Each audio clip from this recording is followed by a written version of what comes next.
In a quiet Tanzanian village nestled near a dense, mysterious forest, Amina lived a simple life with her husband Rashid and their two young children, Nia and Baraka.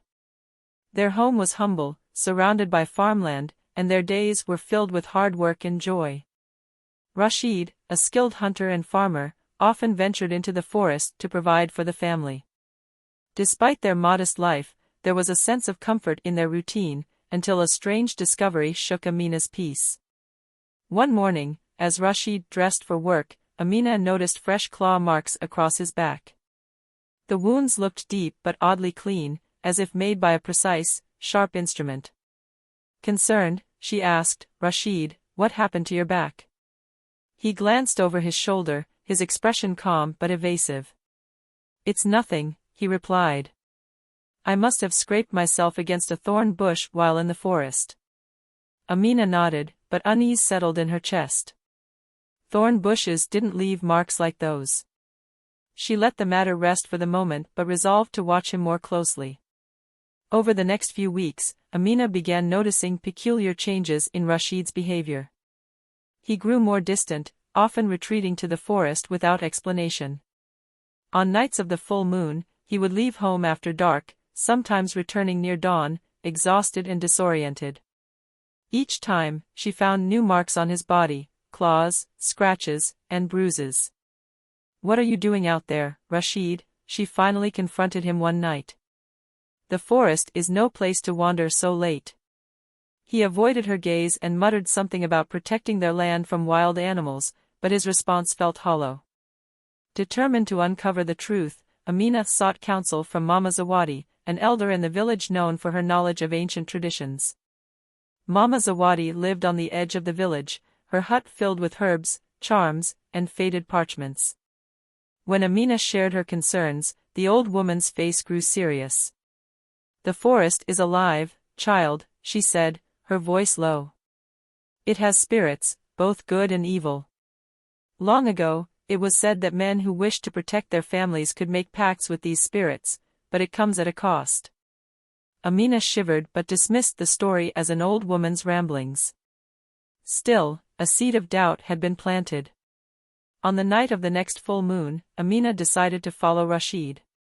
She waited until he left the house and trailed him into the forest, careful to stay hidden. The woods were eerily silent, the air thick with an unexplainable tension. She watched as Rashid stopped in a clearing bathed in moonlight. To her horror, he began to change, his body convulsed, his limbs elongated, and thick fur sprouted across his skin. Within moments, her husband had transformed into a magnificent leopard. Amina gasped but quickly covered her mouth. Rashid, or the creature he had become, sniffed the air and darted deeper into the forest. Amina stayed rooted to the spot, her heart pounding. When she finally mustered the courage to return home, she couldn't sleep. The next morning, she confronted Rashid, demanding an explanation. His face fell, and he admitted everything. Years ago, when their first child was born, Rashid had encountered the spirit of the baobab tree in the forest. The spirit offered him the ability to protect his family from supernatural threats but warned him of the consequences. Each transformation would draw him closer to losing his humanity. Amina struggled to process the revelation.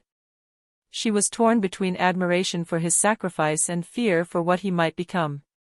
To make matters worse, rumors began spreading in the village about a cursed being lurking in the forest. Livestock had gone missing, and strange claw marks were found on trees near the village outskirts. The villagers grew restless, and their suspicions turned toward Rashid, who had always been a solitary figure. Things took a darker turn when a mysterious hunter arrived in the village. He was a tall, grim man with piercing eyes and an arsenal of weapons designed for supernatural creatures. The hunter claimed he was tracking a dangerous shapeshifter and warned Amina to stay vigilant. "These creatures can't be trusted," he said. "The longer they live, the more dangerous they become." Amina felt a pang of fear but defended her husband. "He's not dangerous," she insisted. "He's protecting us." But as the full moons passed, Rashid's transformations grew more erratic. He would return with blood on his claws, unable to remember what he had done. Amina feared he might harm someone unintentionally. Desperate for a solution, she turned to Mama Zawadi again. The elder revealed that there was a way to break the curse, a forbidden ritual that required the participation of the cursed one's loved ones. However, the ritual was perilous and could result in Rashid's death. Amina wrestled with her decision. Could she risk losing Rashid to save him? Meanwhile, the hunter's presence in the village stoked fear among the villagers, who began demanding action against the monster in their midst. The tension reached a boiling point when Rashid, during one of his transformations, injured a young boy who had wandered into the forest. Though the boy survived, the villagers were enraged and formed a mob to hunt Rashid down. In the story's climactic moments, Amina made her choice. She confronted the spirit of the baobab tree, pleading for her husband's humanity to be restored. The spirit agreed to help but warned her that the process would require Rashid to face his deepest fears, and his greatest love. With the help of the hunter, who ultimately redeemed himself by protecting the family from the angry mob, Amina performed the ritual. Rashid transformed one final time, but this time, he could no longer control the beast within.